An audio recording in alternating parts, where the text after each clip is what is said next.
નમસ્કાર, આપ જોઈ રહ્યા છો જેકેએસ ન્યૂઝ ગુજરાતી। વાત કરીએ તો ડીસા શહેર ભાજપ દ્વારા કોંગ્રેસના આગેવાન સમા પિત્રોડા સામે વિરોધ નોંધાવી બગીચા સર્કલ પાસે પુતળા દહન કરવામાં આવ્યું હતું। કોંગ્રેસના આગેવાન સમા પિત્રોડા દ્વારા ભારતીય નાગરિકોને ચીની, રશિયન અને આફ્રિકન જેવા લોકો કહીને અભદ્ર ભાષામાં ભારતીય નાગરિકો ઉપર ટિપ્પણી કરતા સમગ્ર ગુજરાતમાં ભારતીય જનતા પાર્ટી દ્વારા વિરોધ નોંધાવ્યો છે। ઠેર ઠેર સામ પિત્રોડાનું પુતળા દહન કરી કોંગ્રેસ સામે વિરોધ નોંધાવ્યો છે। ડીસા શહેર ભારતીય જનતા પાર્ટી દ્વારા આજે કોંગ્રેસના આગેવાન સમા પિત્રોડા કરેલ ટિપ્પણીને વખોડી કાઢી વિરોધ નોંધાવ્યો હતો। બગીચા સર્કલ પાસે સમા પિત્રોડાના પુતળા દહનનો કાર્યક્રમ કરી વિરોધ કરવામાં આવ્યો હતો।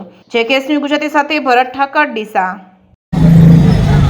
આજે જે કોંગ્રેસની મેલી મુરાદ એ એમના નેતા દ્વારા બહાર આવી રહી છે જે હિન્દુસ્તાનમાં રંગભેદ જાતિવાદનો જે એને બોલ્યો છે સેમ પિત્રોડાએ, જે પશ્ચિમી લોકોને ચાઇનીઝ બતાવ્યા છે, જે જાતિવાદને જે કાળા ધોળાનો જે રંગભેદ એમણે કર્યો છે એના વિશે ભારતીય જનતા પાર્ટી શબ્દોમાં વખોડી કાઢે છે અને જાતિ વિશે જે અભદ્ર ભાષાનો ઉપયોગ કર્યો છે પિત્રોડા, એનું આજે ડીસા શહેર ભાજપ વતી એનું પૂતળું બાળીને અમે વિરોધ દર્શાવ્યો છે અને કોંગ્રેસને જે એમની મનની મેલી મુરાદો જે ભારત પ્રત્યે હતી એ આજે છતી થઈ છે।